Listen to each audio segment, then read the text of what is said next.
Beaucoup rêvent de succès. À mon sens, ce succès ne peut être atteint qu'après une succession d'échecs et d'introspection.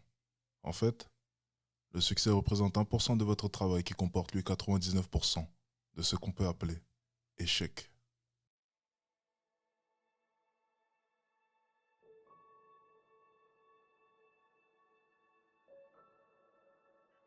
Il y a deux choses qui m'ont tant passionné lorsque j'étais jeune. Tout d'abord la nature, cette chose si grande et si vaste qu'elle nous fait nous rappeler à chaque instant à quel point est-ce que nous, êtres humains, nous ne sommes rien. Ensuite, il y a eu la psychologie humaine, cette chose si complexe, tellement complexe. Pour moi, elle témoigne simplement de la singularité de l'espèce humaine. Nous sommes uniques, en tout genre, et même pour les problématiques. Mais après toutes ces années, il y a une problématique qui revient à chaque fois, le manque de confiance en soi. Le manque de confiance en soi. Pour ma part, je pense simplement que le manque de confiance en soi est une peur de l'échec. Nous avons peur d'échouer. Et je pense simplement que cela vient de la société actuelle qui ne nous apprend pas à échouer. Nous n'apprenons pas à échouer. Je ne l'ai jamais appris à l'école, je ne l'apprendrai jamais. Et je pense que le noyau du problème réside en cela.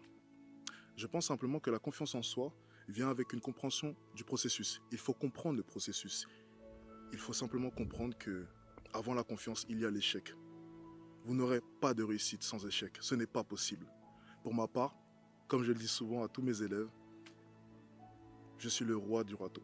Le roi du râteau. Depuis un an, tant de personnes m'envoient des messages, tant de personnes me félicitent par rapport à mes capacités en séduction ou pour avoir confiance en moi, mais personne ne voit la montagne de travail qu'il y a derrière moi. Une montagne énorme de travail, une montagne d'échecs, grande comme pas possible. Ce que je dis souvent, c'est qu'il n'y a personne sur cette terre qui a plus échoué que moi. Ça, c'est ma mentalité. Je me dis simplement à chaque instant que je suis un battant et que malgré les échecs, j'avance. Et c'est peut-être ça, la confiance en soi. Avancer, malgré les échecs. Comprendre le processus.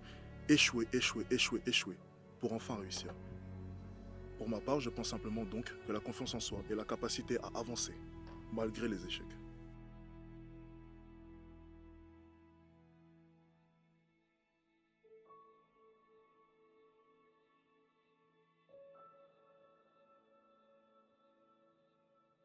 À vrai dire, je vais simplement vous rassurer.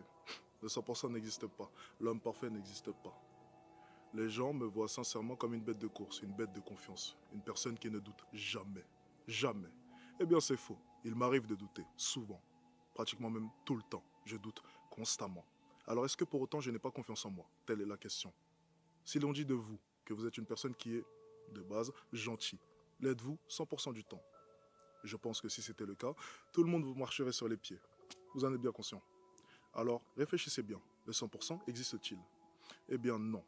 Il faut bien le comprendre. Et on peut même aller encore plus loin et citer le paradoxe de l'omnipotence. Allez vous informer, vous verrez bien. Le 100% n'existe pas. Je pense simplement qu'il y a un problème au niveau de la définition du mot parfait. La perfection, je pense simplement que ce n'est pas ce que l'on pense. Comme je vous l'ai dit juste avant, il faut avancer, malgré les échecs. Elle est là, la réelle idée, la réelle solution.